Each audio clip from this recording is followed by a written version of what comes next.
నమస్తే.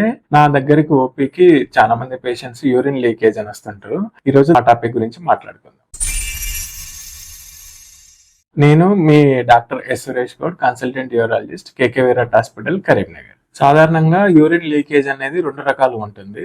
ఒకటి ఏంటంటే యూరిన్ వచ్చినట్టు అనిపిస్తుంది, బాత్రూమ్ పోయేలోపే 2-3 చుక్కలు యూరిన్ పడిపోతుంది. దీన్ని అర్జ్ యూరినరీ ఇంకాంటినెన్స్ అంటారు. ఇంకో రకం ఏంటంటే నార్మల్ గానే ఉంటాం మనము, కానీ తుమ్మినప్పుడు కానీ, దగ్గినప్పుడు కానీ, లేదా జంప్ చేసినప్పుడు కానీ ఒక 2-3 చుక్కల యూరిన్ పడిపోతుంది. దీన్ని స్ట్రెస్ యూరినరీ ఇంకాంటినెన్స్ అంటాం. స్ట్రెస్ యూరినరీ ఇంకాంటినెన్స్ కానీ, అర్జ్ యూరినరీ ఇంకాంటినెన్స్ లో కానీ రెండిట్లో కానీ యూరిన్ లీకేజే ఉంటుంది. అర్జ్ ఇంకాంటినెన్స్ అంటే యూరిన్ అనేది మనకు వచ్చినట్టు అనిపిస్తుంది, కానీ పోయేలోపు 2 చుక్కలు పడిపోతుంది. ఇది ఎందుకు వస్తుంది అని అంటే యూరినరీ బ్లాడర్ ఇన్ఫెక్షన్స్ లో కానీ, మూత్రం సంచికి సప్లై చేసే నరం కనుక ఎక్కువ స్టిమ్యులేట్ అయినప్పుడు ఇది అర్జ్ యూరినరీ ఇంకాంటినెన్స్ వస్తుంది. స్ట్రెస్ యూరినరీ ఇంకాంటినెన్స్ అనేది పెల్విక్ ఫ్లోర్ మజిల్ వీక్నెస్ లో వస్తుంది. ఈ వీక్నెస్ అనేది ఎప్పుడు వస్తుంది అంటే జనరల్ గా ఫీమేల్స్ లో నార్మల్ డెలివరీ అప్పుడు, డెలివరీ ఏమైనా కష్టమైనప్పుడు ఆ మజిల్స్ అనేటివి కొద్దిగా వీక్ అవుతుంటాయి. ఏజ్ పెరిగినప్పుడు కూడా మజిల్స్ వీక్ అవుతుంటాయి. వీక్ అయిన మజిల్స్ యూరిన్ ని హోల్డ్ చేయలేకపోవడం వల్ల